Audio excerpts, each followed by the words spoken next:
Support comes from the Missouri Forest Products Association. Missouri produces wood pallets, railroad ties, white oak barrels, hardwood floors, and more.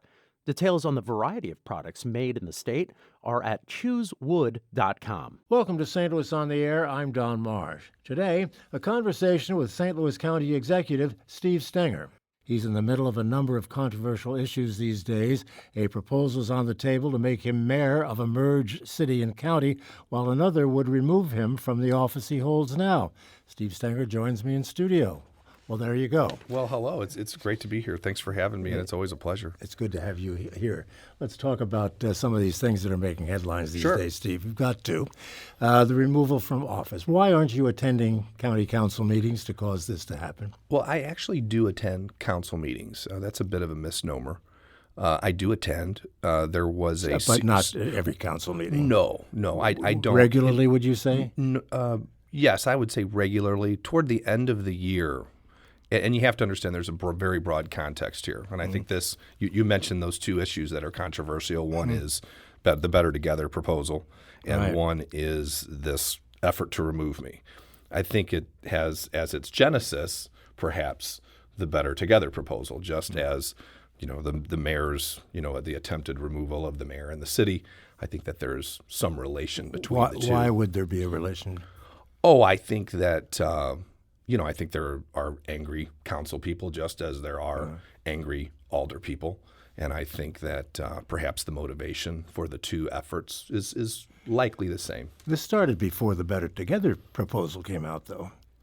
Oh, I mean, the discord, discord and the tension certainly, but it really reached an all-time high with the Better Together proposal. Yeah. So I would say, it's two efforts to remove, and they're likely related. But with respect to attending meetings, I do attend council meetings. I don't attend every council meeting, nor am I required to attend every council meeting.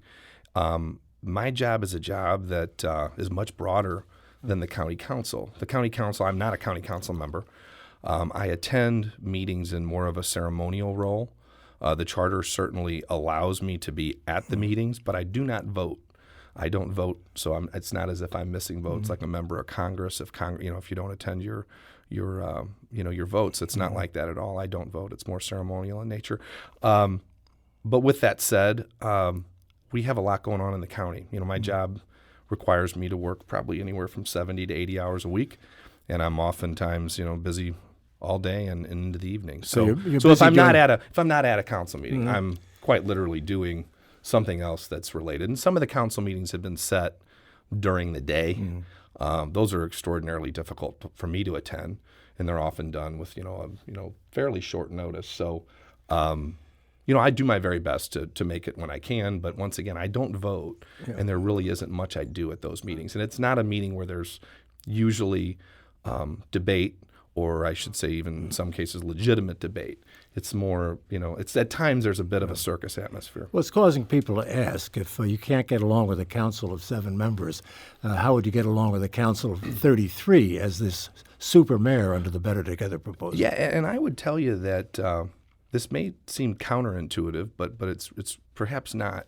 It's more difficult to get along with 7 people who have, in some cases, not all 7, by the way, but in some cases who have political axes to grind than it is to work with 33 individuals where there is, much more diversity of views and, perhaps political persuasion. But the people who voted against you were Democrats. Sure. Your party. And those are the same Democrats who opposed me in my most recent election. And I think you find this in communities where the communities become more one-party dominant. The party itself begins to sort of fracture from within, and it develops factions. So that's really what we're dealing with, and it's no different than I think the mayor of the city of St. Louis deals with in many cases, and I think we see it in Jackson County as well, and local governments all over the state, really. Is Prosecutor Bell required to follow through on this? He's indicated that he didn't want any part of this removal effort. No, the removal effort is really not an effort that is even rooted in law. I mean, like I said, there is no requirement that I attend any number of council meetings. So it's not a basis upon which, you can be removed, and it's not really the council's place to attempt some form of punishment, really. That's not how it works. We have checks and balances upon one another, but neither branch, my branch or their branch, is really a punisher of the other. It's just not how our charter is drafted or written. So it's really actually against the charter, and it's actually against any existing law that the attorney for the council and is the attorney for the county. We share attorneys, and the attorney gave us both the same opinion that this really had no place. I want to talk about Better Together, Sure. And will in a moment, but there are some other things out there, Steve, that we probably ought to clarify right now. Allegations pop up from time to time. You're a little too cozy with your donors, and that there are financial advantages that they receive because they donated to your campaign. The way that our county government is structured, that's really impossible. I make recommendations to the council for contracts that the county has either entered into on a repetitive basis or perhaps new contracts. And the council actually is the body who approves those contracts. So those contracts aren't really, anything that once they're in the council's hands that I have any input as to whether the council will approve them or disapprove them. And, it's not as if the council's not doing its job. The council has, many hearings on the various contracts that we have and monitors all of those situations as they should. And they approve virtually, everything that we send down to them for approval. What about the Economic Development Partnership and your relationship with Sheila Sweeney and the allegation that she took her directions from the 9th floor of the County Government Center, your office? Yeah, and I think that contention goes, I think that's a contention that some of perhaps, political, antagonists might have. But in reality, about $4.5 million of St. Louis County money makes its way to the Economic Development Partnership. And, I think it's completely appropriate that we communicate to whoever the director is of that department as to what the priorities of St. Louis Countyans are through and by their elected leader. And the council is free to do that as well. And I think the council makes their opinion known as well. So I think that it's completely appropriate. And I think, frankly, I would encourage the council to do the very same. And I'm sure the mayor does as well. And I'm sure that some of the aldermen have made their opinions known as well. Because it is, after all, it's a shared regional asset that we have. Hence the name partnership. How well served do you think your constituents are by all of this? Oh, I think that in any government, you look at it at the national level, you look at it at the local level, you look at it at the state level. Politics is what it is now, and you really have to have rhino skin to be a public servant. Do I think the public is served by that type of rhetoric? No. But it's that, I just finished an election year. I won my last election by 20 points. And the first election that we had, the Democratic primary, was a very contentious election. And so arguments like that are made, and the contract that you're referring to was quite literally, we're in 2019 and we're still talking about a 2016 contract that was one contract of hundreds that were let by the Economic Development Partnership, and it was let through a request for a proposal process, all consistent with the internal processes. And look, everyone's had an opportunity to look at this and examine it every way that it can be examined. And, of course, nothing's come of that or any of the other allegations that have ever been made because, frankly, there's just nothing to them. Our government is not the first government where it's part of our system of governance. We raise money as candidates, and in some cases, when you're raising money in a local community and you're raising $4.5 million, there's simply going to be some overlap. But we have processes in place to ensure that no one is getting any inappropriate treatment, and that has never been the case. Nor has, frankly. I've been in public service for 10 years and haven't been the subject of an ethics complaint, not even a subject of a complaint, much less some other, type of finding. So, and before that I was a CPA and I was an attorney for about, 20 years, free of complaints there. And I run a very professional executive branch. And we've done quite a few things. I hope we can talk about some of those today as well. But we've done quite a few things, and we have, frankly, so much going on that, unfortunately, some of the headlines that are picked are the headlines. But what's really going on in county government and in our region is extremely exciting, and much more exciting than the headlines. Do you feel embattled at this juncture? No, I really don't. As I was telling you before we started, politics can be a bit of a storm, and I find myself in many cases in the eye of that storm, and perhaps that's that's related to some philosophies that I have, and primarily it's let's move forward, regardless of what others want to say or do, we need to move an agenda forward that is the agenda of St. Louis Countyans and the agenda of our region and what we need to do and where we need to go. I know diversity is one of the things that you have in your plate and that you're certainly bringing to the fore in your administration. But with Better Together, it seems like diversity could be a victim. It looks like it's going to dilute the African-American role in any mega government, as they call it. We've seen pieces in the paper even today calling for a boycott if this thing ever comes to pass, even take to the streets to protest. Yeah, that has been the argument of some antagonists of the Better Together proposal. But if you look at what it actually does, it just simply doesn't do that.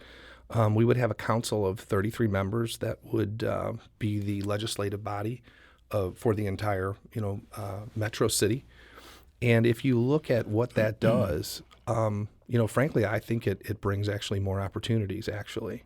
And if you look at, what happens with the municipalities as they become municipal districts, that representation still remains the same. It does not take away from those city councils or those mayors. Now, some functions of those local governments change, but that representation does not. I mean, and if you're looking at the change in the Board of Aldermen, it's actually a fairly small change when you consider the levels of representation, and it doesn't take away any of the county-wide positions. We still have those county-wide positions that exist in St. Louis County. Well, the municipalities don't seem to want any part of this. If we look at the Municipal League and what they're proposing, going back to the freeholder format, you don't want any part of that, I take it. With respect to the freeholder, I guess you could call it a concept, or perhaps I don't know if it's developed into a plan at this point, but it's certainly a concept.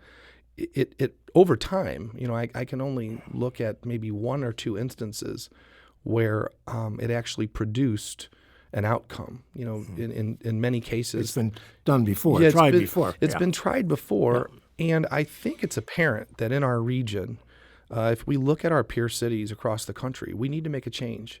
We the way we're doing business, and that the report that was produced by Better Together certainly convinced me of that, and it's something that I experienced over my 4 years as county executive. We need to make a change in the way we're doing things, and this certainly offers that. And it offers change in such a way that we, when you talk about representation and you talk about equity, I think it actually enhances equity across our region. First, it enhances equity in policing services across our region. It enhances equity in the delivery of basic services across our region. So I think that it actually enhances equity and eliminates disparities that we see now. I mean, we suffer in the county and in the city from disparities in healthcare and education. Sure. And these are real life outcomes, and in many cases, life and death. Mm-hmm. You and Mayor Cruson jumped on this Better Together proposal very early. That's received a lot of criticism because of the statewide vote, which many people have been talking about. Do you think maybe you got on board too soon, that you should have talked it over with municipal elected officials before doing so? No, there were ongoing conversations over the years, and if I can just back up a little bit, when I first took office, I was not a Better Together. I wasn't a real fan of Better Together, and I think at that time, very parochially, perhaps came from where the geographic location of where I had represented as a councilman, and sort of the attitudes and beliefs of my constituents. And as I, began to do the job of county executive, I began to see, many of the inequities that we have, particularly with respect to policing. If you remember, we tried to put together policing standards, and that was met with, absolute, an absolute wall. And in fact, the municipalities sued and had those overturned because the county did not have the court ruled that the county did not have the ability to establish those standards. And those were 13 basic standards that, frankly, you would see really in any institution. It was quite troubling to see that. So there were efforts, and you have Senate Bill 5. That was another one that was in relevant part overturned again. Mm-hmm. So this is a conversation that has either been going on verbally, or it's been a dialogue that has occurred through court cases, and it's been going on for years. So I think that my jumping on board was timely, and it was the result of, on my part, Don, a great deal of reflection, and making a considered judgment as to where I think we need to be and where we need to go. I have to take a break, but one quick question before I do. I've heard people suggest that this whole thing may rise or fall on Steve Stenger because people will be less likely to vote on provisions of the Better Together proposal than they will on personalities. With you becoming a mega mayor, it will depend on your popularity at the time. I've heard that, and I don't really think that's the case. If you look countywide as to, how things went in the last election with a 20-point victory, I certainly would feel comfortable with that, but I don't think that that's going to be the case at all. I think that people are going to vote on this proposal once they determine if it's in their best interest. I think that they're going to have to make that determination through a process of educating themselves, and I think that there will be plenty of opportunity to do that. There was just a town hall last night, and I was briefed on that town hall, and I heard that it went quite well. So I'm happy to talk about all those things when we return. Okay, well, let's take that break now and come back and continue our conversation with County Executive Steve Stenger. Back in a moment. This is St. Louis on the Air on St. Louis Public Radio, 90.7 KWMU. Support comes from the Missouri Forest Products Association. Missouri produces wood pallets, railroad ties, white oak barrels, hardwood floors, and more. Details on the variety of products made in the state are at choosewood.com. And welcome back to our conversation with County Executive Steve Stenger. One more question about the Better Together thing. Is it fair to have the statewide vote and not have the residents of the city and the county make this decision? I can tell you that is a matter that another matter that I thought about quite a bit, and I will tell you where I landed on it is, change is desperately needed. And in order to make the changes that Better Together would like to see made, for instance, with particularity with policing, with service delivery across, the entire new metro city, those things can really only be done through a constitutional amendment. And that constitutional amendment, because of constitutional reasons, would require a statewide vote. So, in an effort to have those sweeping changes that I think need to be made, in order to have a more equitable community, I think we need to. But is it fair? That's why I supported the measure. But is it fair? I mean, city voters will have a mayor and you that they never voted for. And I understand that, but that is really only very temporarily. And I do appreciate that that sort of phenomena of this plan. However, in order to have the sweeping changes that need to be made, it's a statewide vote, and it's frankly it was the state constitution that sort of brought us to where we are, and it's that state constitution that needs to change in order to reverse what we have, and it really cannot be done through the freeholder process. The freeholder process can affect some small level of change, perhaps incremental, but it's not the sweeping changes that really need to be done. And I mean, those changes would be almost, frankly, unnoticeable. On the meeting last night, apparently a number of the questions that were raised concerned the fact that the proposal does not address education in any kind of a meaningful way. People are concerned about that. And I understand that. And I think that, once again, this is this is sweeping change, and it is very large and broad change. But it's not, this is not the silver bullet for the entire region. And in many respects, this is incremental. But it's a very large increment. And I think that there are legal reasons for that as well. The education is handled in a separate portion of the Constitution. You have a much different funding system for education than you do for local government. And so, I think the combination of this being incremental, and certainly, there are other measures that could be utilized to affect change in education. And I think that, certainly that needs to be done as well. It's just standing up a new government in and of itself is a very large challenge. And I think that was why, and once again, I can't speak for Better Together, but I believe that's why they chose to do what they did. These are sweeping changes to our community. We have a caller who wants to raise an issue with regard to this Better Together plan. Then we'll move on, I promise. Sure. David in Webster Groves, go ahead. You're on the air with Steve Stenger.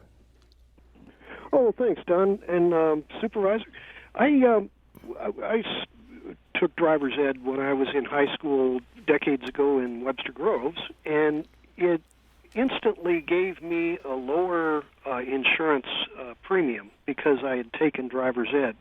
Now, if I understand right, most of the school districts in St. Louis County right now don't offer driver's ed because of the high cost of insurance. And that seems so penny-wise and pound-foolish that by the county or the school district paying for driver's ed insurance on the students, that those students for decades in the future are going to be able to save millions of dollars because they were properly trained. Okay, David, I really thought you were going to be talking about something else. Anything there that you feel you need to respond to? I certainly believe he makes a point. I don't know that the county really touches on those issues. Those are more issues within particular school districts, but certainly a good point. Okay. Well, let's move on to some of the other things that have been obscured and hidden and by all of the other things that we've been talking about. What are some of the things that are going on in the county right now that people haven't been hearing about because of this other publicity? Sure. I think one thing that is very much worth talking about is our efforts with respect to opioids and prevention. Mm-hmm. We began in April of April 2019 will mark the second anniversary of our prescription drug monitoring program. And if you'll recall, we started a prescription drug monitoring program locally because the state hadn't provided one statewide. We were the last state in the union to not have a prescription drug monitoring program. We've talked about this on your show. But over the last 2 years, our program has expanded to 72 jurisdictions now, and it covers 84% of the population of the state. And in the coming months, we will be releasing the 2018 Prescription Drug Monitoring Program annual report that will reflect some of that. And it's been a successful program. It's been a program, as you can see, that other jurisdictions have joined throughout the state. And we cover a great deal of the population and the providers in the state with this program. And there's talk right now that this could very well be the program that the state turns to for a statewide program. Has the number of deaths been reduced? It has not been. This is an epidemic. We are dealing with a situation where it's very difficult to tell. Although deaths have increased, it's difficult to say how many have been prevented, even though, we're dealing with a situation where we have an ever-increasing problem, and we're, trying to find new ways to combat, all the various issues that are presented by this terrible epidemic. What are you aiming at with your emphasis on diversity issues in the county? You have a diversity officer.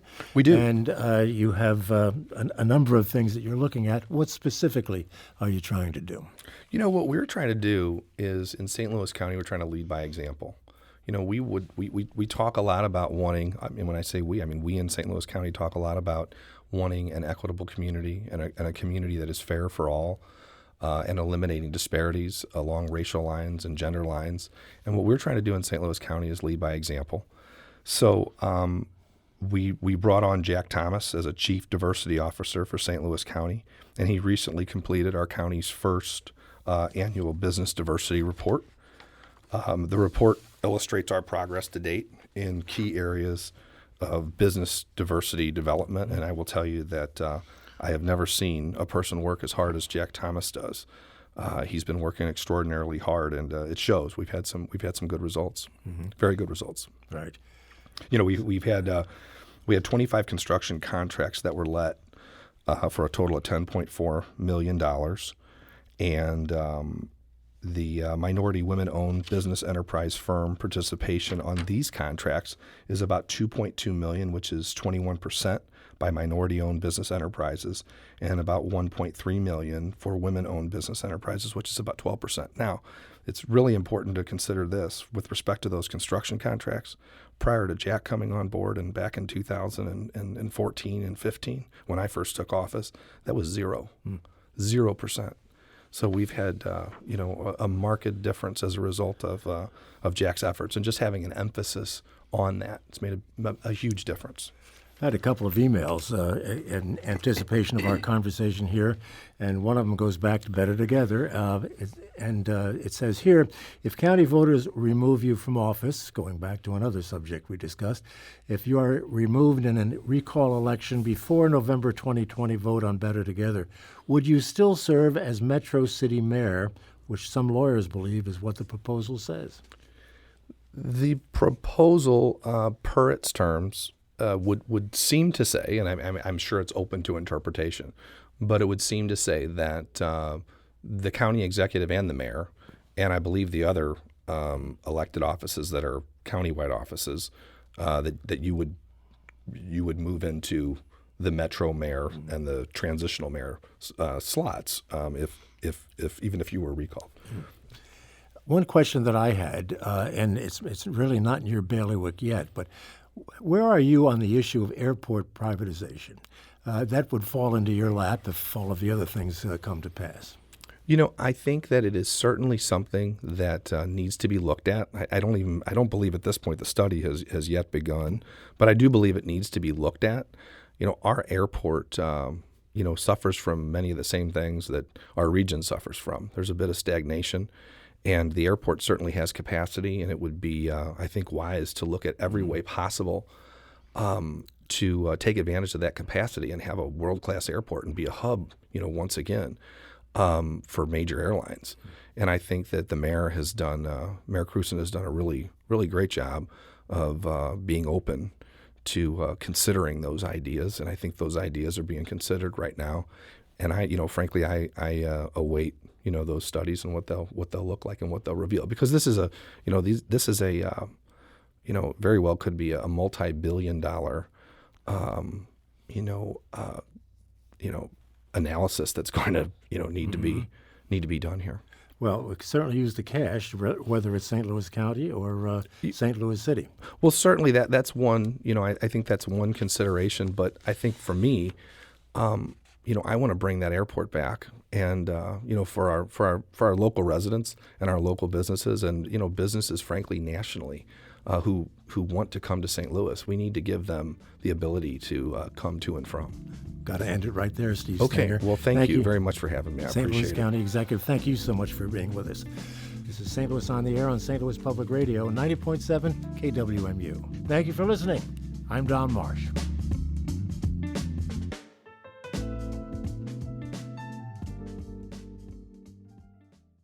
Support comes from the Missouri Forest Products Association, providing more than 41,000 jobs in the production of wood pallets, railroad ties, white oak barrels, hardwood floors, and more.